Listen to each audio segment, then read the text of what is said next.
मुंबईत वातावरणात सतत बदल होत आहेत। यामुळे मुंबईकर मात्र हैराण झालेले आहेत। सततच्या होणाऱ्या बदलामुळे आजार देखील बळावत आहेत आणि त्यामुळेच मुंबईकर मात्र त्रस्त झालेले आपल्याला पाहायला मिळत असतात। हवामान खात्याकडून आता मंगळवार आणि बुधवारी येलो अलर्ट जारी करण्यात आलेला आहे। मुंबईसह ठाणे, पालघर या जिल्ह्यांमध्ये जर आपण पाहिलं तर दोन्ही जिल्ह्यांमध्ये येलो अलर्ट जो आहे तो हवामान खात्याकडून वर्तवण्यात आलेला आहे। आपण सततचं वातावरण बघतोय, वातावरणामध्ये सतत बदल होताना आपल्याला पाहायला मिळत असतात। तसंच जर आपण पाहिलं तर महाराष्ट्रामध्ये आठवड्या अखेरपर्यंत पावसाची शक्यता देखील हवामान खात्याने वर्तवलेली आहे आणि कोकण विभागामध्ये तापमानात किंचित घट देखील झालेली आहे। मुंबईत मंगळवार आणि बुधवारी या दोन्ही दिवशी येलो अलर्ट देण्यात आलेला आहे आणि तसंच राज्यात अनेक जिल्ह्यांमध्ये पुढील 2 दिवसांमध्ये मेघगर्जनेसह पावसाची शक्यता हवामान खात्याकडून वर्तवण्यात आलेली आहे।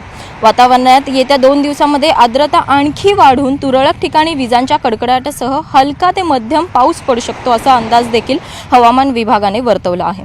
या काळामध्ये मुंबईसह पालघर आणि ठाणे या जिल्ह्यांमध्ये येलो अलर्ट देण्यात आलेला आहे। रायगडलाही मंगळवार आणि बुधवारी येलो अलर्ट दिलेला असून रत्नागिरी आणि सिंधुदुर्गात बुधवारी मेघगर्जनेसह पावसाची शक्यता वर्तवण्यात आली आहे। मध्य महाराष्ट्रात धुळे, नंदुरबार, जळगाव, नाशिक, पुणे, सातारा, सांगली या जिल्ह्यांमध्ये बुधवारपर्यंत येलो अलर्ट जाहीर केलेला आहे।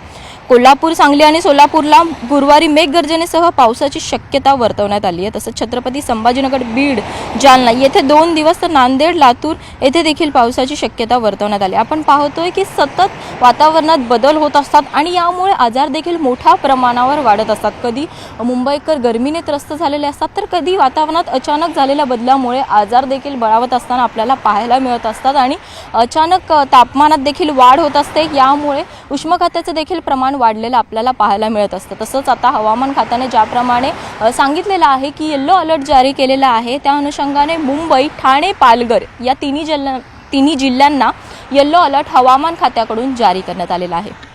व्हिडिओ जर्नलिस्ट उमेश सह स्नेहा जाधव, न्यूज 18 लोकमत, मुंबई।